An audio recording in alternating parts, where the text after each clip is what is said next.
Ia bertemu Kanada.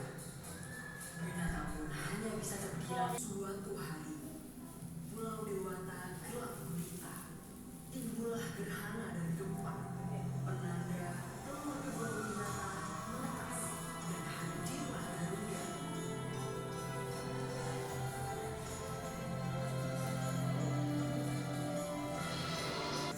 Adalah tirta amerta yang mereka cari.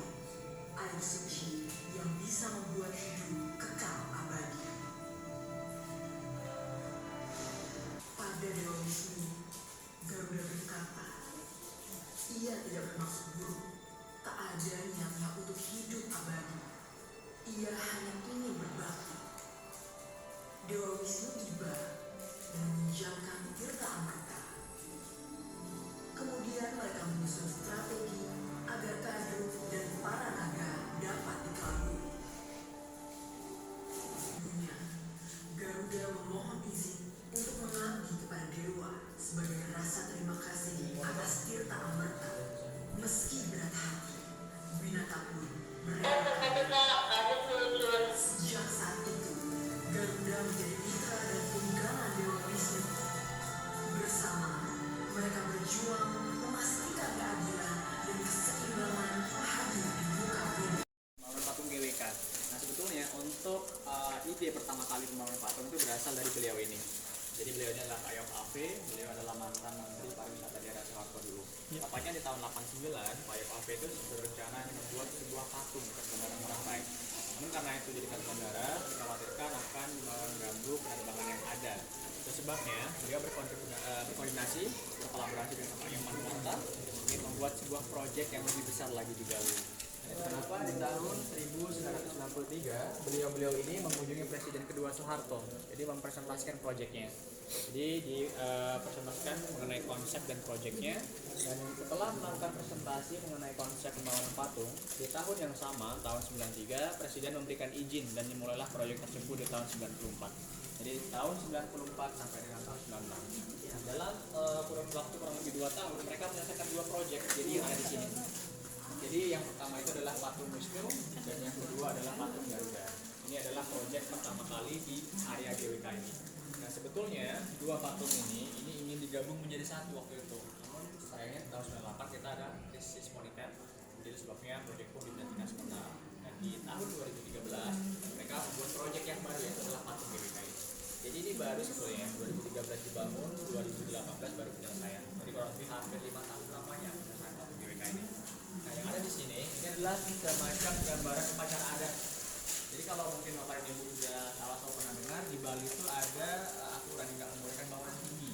Jadi itu sebabnya sebelum dilakukan pembangunan patung banyak sekali upacara-upacara adat. Bahkan ada upacara pemendeman perdagingan. Jadi ini adalah semacam penguburan kepala kerbau sebelum pembangunan fondasi. Jadi ini salah satu upacara adat yang dilakukan. Nanti kita akan coba lihat di lantai 23. Kita akan ada gambaran di sana. Dan patung GWK ini ketinggiannya kurang lebih 122 meter. Jadi ini jadi patung tempat tertinggi di dunia. Yang ada di sini ini adalah gambaran pembangunannya. Mungkin boleh dilihat-lihat juga. Jadi tempatnya di tahun di tahun 2018 tanggal 22 September Presiden Jokowi meresmikan patung GWK pertama kali ke publik. Jadi dasar itu GWK itu jadi ikon yang baru daripada destinasi wisata yang ada di Bali. Jadi semacam desain atau gambaran blueprintnya. Jadi kebanyakan seperti itu. Kita banyak sekali laki-lakinya, jadi boleh dibuka-buka. Nah nanti di sebelah sana kita ada semacam foto spot. Nanti kalau misalkan Bapak Ibu ada yang mau foto, boleh duduk di sana kayak pura-pura ngerjain project desain boleh. Karena emang itu foto spot ya. Jadi pura-pura sebagai arsitek ya. Jadi untuk total luas kawasan GWK itu kurang lebih hampir 60 hektar. Dan yang ada di sini ini adalah gambaran proyek di masa yang akan datang. Jadi mungkin sekitar 5 atau 10 tahun di masa yang akan datang akan ada pembangunan proyek lain seperti hotel, waterpark, ada waterfall atau air terjun juga. Jadi ini adalah master plan projectnya. Dan ini adalah gambaran patung GWK di masa yang akan datang. Kurang lebih akan jadi seperti ini. Kalau sekarang kan mungkin kita belum ada ornamennya ya, jadi hanya patungnya saja. Jadi mungkin di masa yang akan datang kurang lebih akan jadi seperti ini. Ini master plan projectnya. Seperti ini. Jadi ini dari angle yang berbeda. Ada beberapa yang bertanya, ini gambaran desainnya kok beda-beda tapi tanya sama. Ini sebenarnya desainnya sama, cuma dari beberapa sisi. Jadi kalau kita ini Samping. Ya, samping ini bagian samping ini selatan. belakang. Iya betul. Jadi kan kalau tadi lewat dari depan itu langsung melihatnya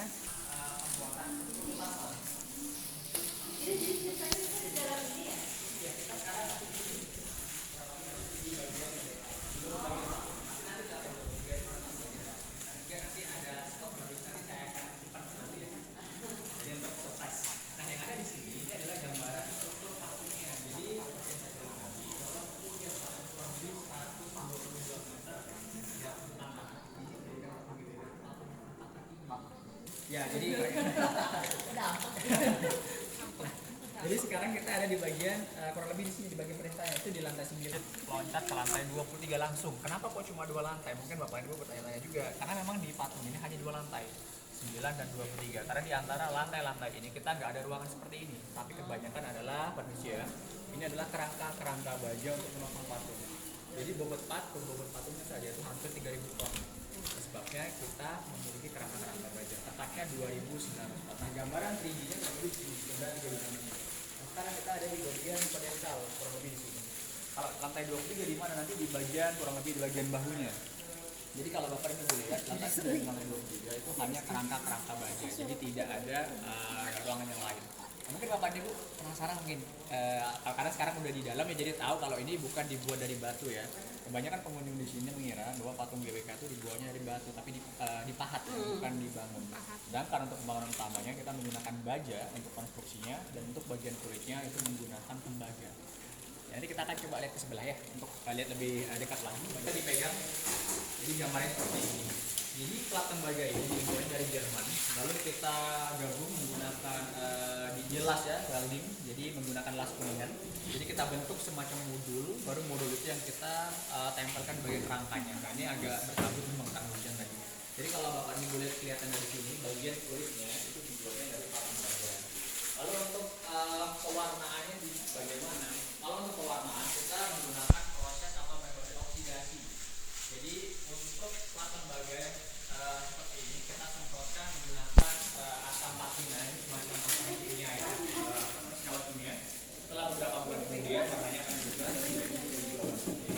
Jadi ini adalah proses oksidasi. Dan proses oksidasi ini sama dengan proses pembuatan patung Liberty sebabnya memiliki warna yang sama hampir hijauannya. Nanti gambaran warnanya kalau ada sebelah Di Bandung dibuatnya.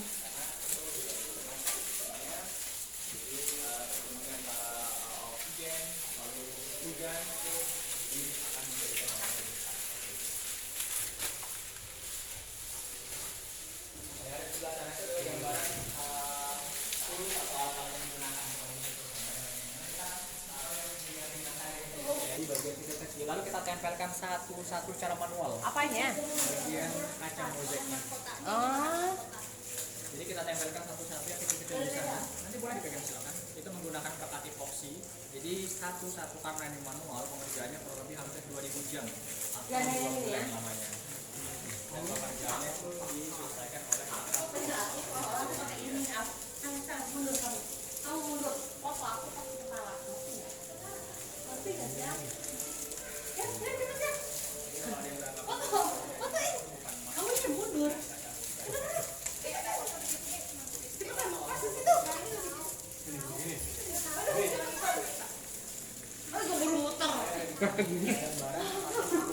dibandingkan dengan patung GWK.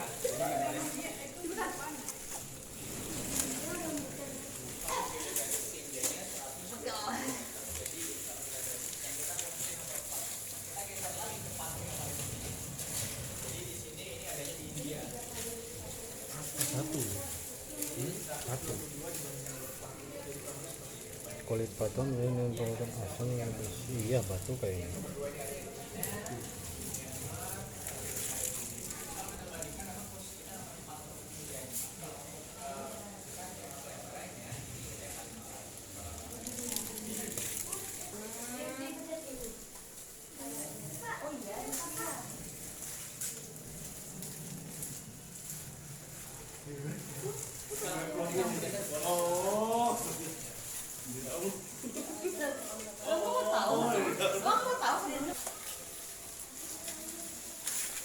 Setelah dari sini kita akan lanjut ke lantai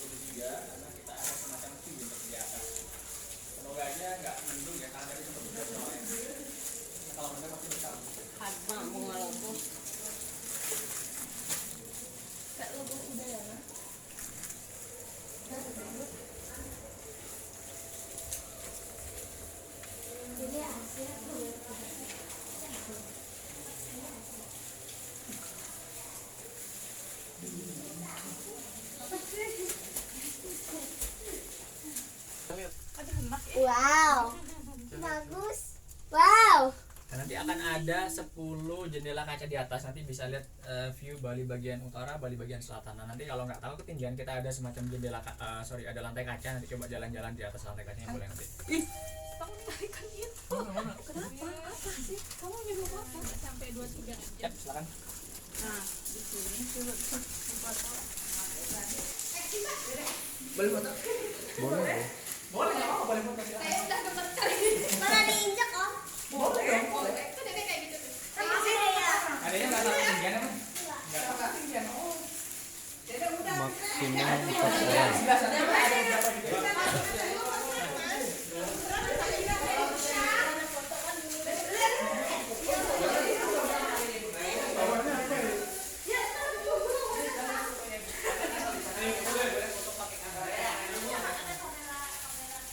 Oh, itu tahun berapa bukan salah sekarang? Dulu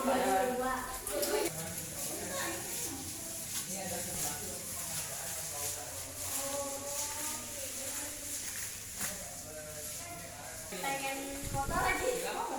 Jadi adanya boleh sini. Nah, yang ada di sana itu yang kelihatan itu pantai Pangandaran. Jadi di Bali bagian selatan. Nggak apa-apa. Jadi nggak usah kelihatan apa ke bawah. Jadi yang kecil ini di sini tuh bisa nahan beban lebih dari 350 kilo. Takut. Ya. Nanti kita ada beberapa jendela nanti boleh. Ini masih lumayan bagus ya. Ih, paman berani banget. Di kabut jadi kita nggak bisa. Paman.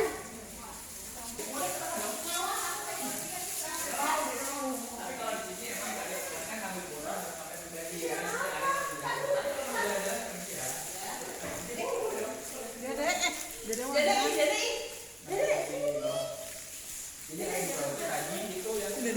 Ya,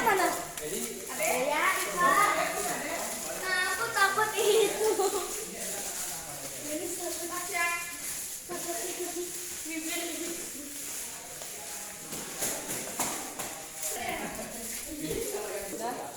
Jadi karena sekarang kita ada di lantai 23, yang artinya toiletnya juga toilet tinggi. Dolarnya masih turun, mungkin 12.000, 13.000. Tapi anggaran kalau digolakan itu 100 juta dolar. Jadi Kalau di totalin sekarang? 1,5 triliun. Jadi 100 juta dolar.